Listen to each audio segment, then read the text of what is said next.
Missio.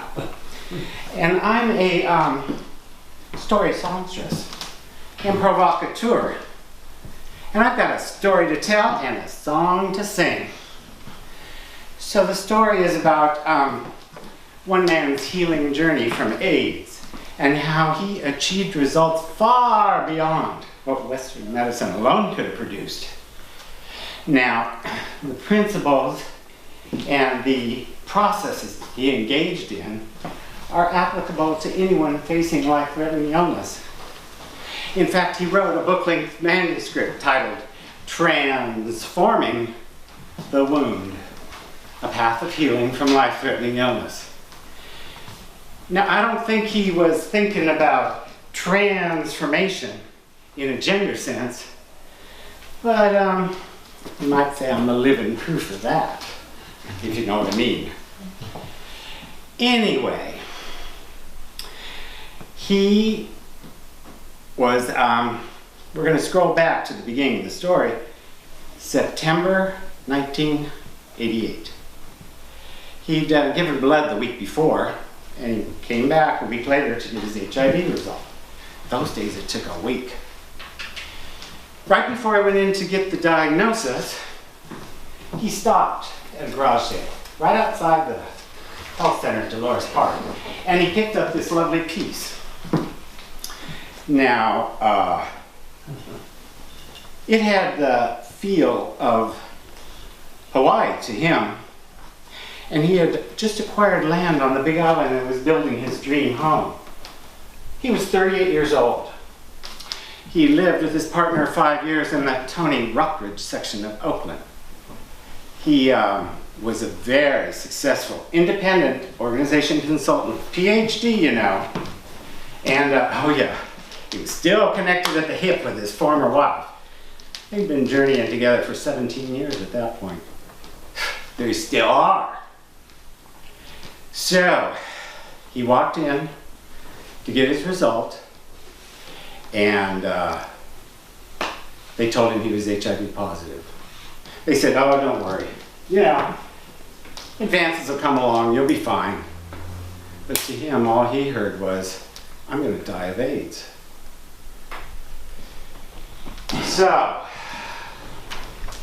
he decided he would only tell his partner and his former wife. And for 7 years, they held that secret. Now, in those 7 years, he built that dream home in Hawaii. He went there and consulting practice, amazing there too. And he watched friend after friend after friend die of AIDS. And at the end of 1995, he had 19 T cells and was covered with KS lesions, knowing the end was nearing. And then the miracle happened. He got in a lottery for the protease inhibitor ritonavir before it was FDA approved. He wasn't going to take it, but his partner said, oh yes you are. The rest is history. For the next 2.5 years, he engaged in the most incredible array of healing and personal growth experiences. Esalen, wilderness quests, naked bodywork retreats. He went to sacred sites. He studied with indigenous healers. He did all kinds of things, more than I can elucidate right here. And, well, the rest is history. So, when I look at his story, and I read that manuscript, the common theme before, during, and after AIDS had to do with the chakras, the energy centers of the body. So, the energy body, we all know about the physical body, this thing. But the energy body, it's the 7 chakras, the meridian lines that run out from them, and the bubble of energy around us. Now, the theory being, if you keep all that clear and open, the body will heal and you'll be very healthy. So, I'm going to put this all together real quick in a little song, because I want you to get the big picture, and then we're going to come back and break it down. Because it all starts at the base of the spine, send a red spiral down. You feel so fine. With each exhale, let the dense energy go. If you keep at it, it will show. This same portal, color is red. It's where the earth energy flows to keep us fed. It's like a golden river flowing up from the source. You gotta keep it open, it's your vital force. That red shifts to orange in your sacred place. Keep it bright and shiny because it's truly your race. It's sexual energy, this is true. But it means a whole lot more to you. You're important people. The things you hold dear is where that orange flows when it's clear. You gotta keep it open, let it go with no fear. If you want the treasures to bring you cheer. Yellow light at our center shines bright.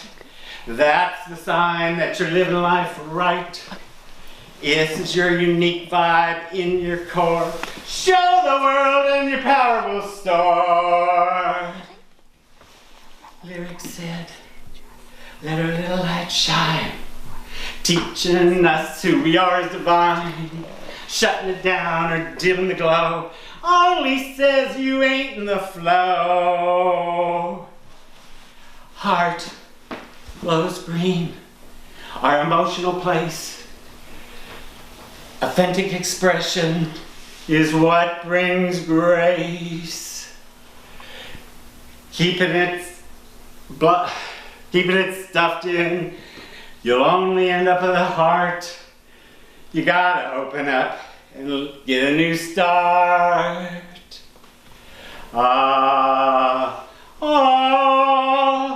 Cross our arms, flows a wave of blue. Keeping it open is a challenge, it's true. You gotta speak your truth without compromise. No holding tongue, making nice, or telling lies. Throat's the place of expression and voice. So when it's open, there is no choice. Our thoughts become our words, saying what's true. Authentic expression lets others trust you. Beam of purple from our forehead illuminates our path and the work ahead. Listen to the messages and follow what you see. If you embrace it, your vision comes to be. We all can be living in the light. Open the crown, don't resist or fight. What flows in might not be what we would choose, but if we embrace it, we'll never lose. A higher power sends the plan for our life. Open, receive it, or there can be strife. I hope you've taken in these words like sipping fine wines. Because true glory comes, true glory comes. True glory comes when we let our light shine. Yes, yes, yes. Yeah. I said we was going to break it down. Now, you know, red, base of the spine, spiral down, the dense energy, draw the light energy. Well, Tom knew all about that from his consultant days here in California. He'd go up to Calistoga, pack himself in the mud up to here he would, and when he got out, he felt refreshed, renewed, rejuvenated. Now for many years, he was going back and forth from Kona to Oakland, back, Kona, Oakland, Kona, Oakland. And when he would get to Kona, he'd run right to the nude beach, about a mile from the airport, strip down. No, I'm not going to take off all my clothes. But he would strip down, and he would bury his feet in the sand, facing the water. And he'd bury his hands, and he would lay there and breathe. And he'd feel all that pulsation and dense energy. from that long flight and all the running around he was doing on the mainland. And eventually, things would quiet down. And he couldn't tell the difference of his body from the sand. At that point, he'd get up, run into the ocean, swim, cleanse, and he'd come back. He'd get a different spot on the beach. He'd lay down again. This time, he wouldn't bury his feet. He would leave them out, facing the ocean. And his hands, he'd position them up. And he would breathe and take in the power of nature, the four elements, the earth beneath him, the water flowing in from the feet, the air around him, and that fire in the sky. And he would fill himself with these potent energies. He knew that the intersection of those four elements is the most powerful place of healing. And when he got up, he was light, refreshed, renewed. And he could go to his home in Hawaii, carrying none of that dense energy from the mainland. So second chakra, orange. Yes, yes, yes. I did say it was sexual energy. But we're not going to deal with that tonight. It's obvious he knew a lot about that. You know, the topic is AIDS. Anyway, more importantly, second chakra is about the divine nature of our relationships with the people in our lives and how each one is sent or placed for spiritual purpose. We need to give thanks for every relationship in our life, whether they're good or we see them as bad. They're all a divine blessing. And while that bread was a bacon, he wrote down the names of all the important people in his life. 65 names he wrote on little slips of paper. He went out to a lighthouse on the northern tip of the Big Island. And he sat at the base of that lighthouse as if that beacon was going to carry his words out to the people he communed with that day. He'd break off a piece of bread and he'd draw a name. Oh, Mary, I'm so blessed to have you as a companion in life. Bless your path. Anita, our paths had to go a different way. I'm really sorry because I know the words I spoke to you hurt you.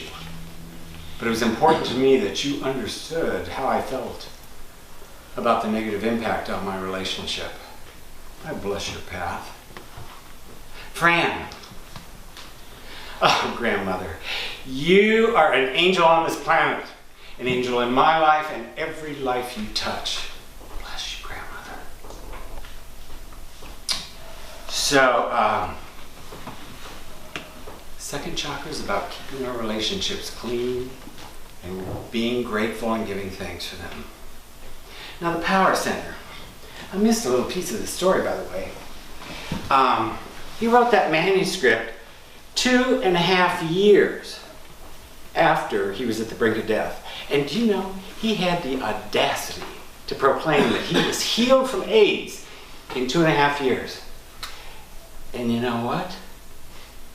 He never dealt with HIV or AIDS as a medical condition again. This is now 18 years later. And in that intervening period of time, he thought he was done. In reality, he'd only just begun to live. So many paths to choose.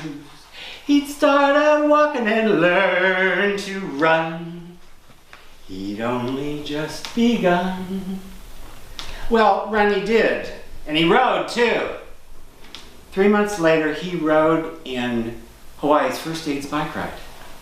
Now, he knew all his friends couldn't contribute money, so he asked him for fabric. And Chakra Man emerged, a vision he had from Spirit. every piece of fabric from a friend or family member. And at the end of that ride, he claimed that name as his.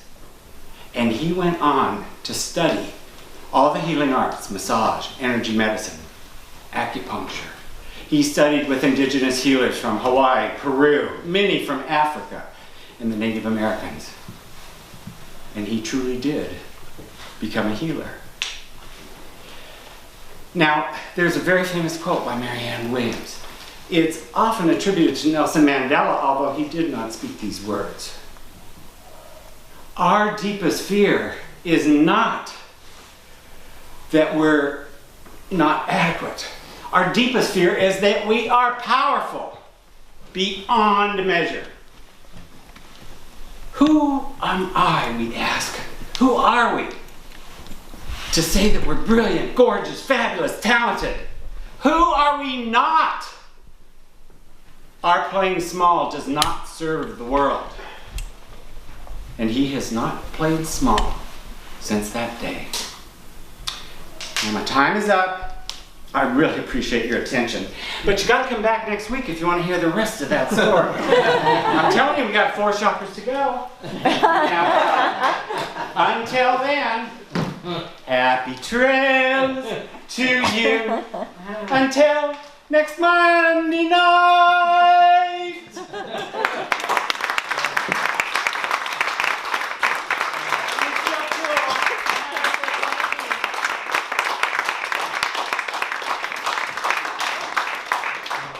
Let's have all the performers back on stage for a final bow.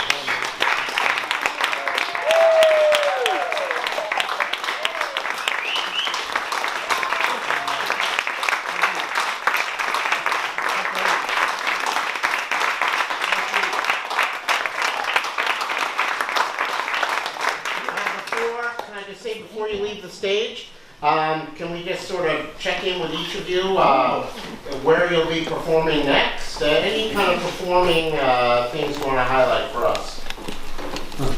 Well, this time next week, I'll be doing the next section of Confessions of a Late Bloomer.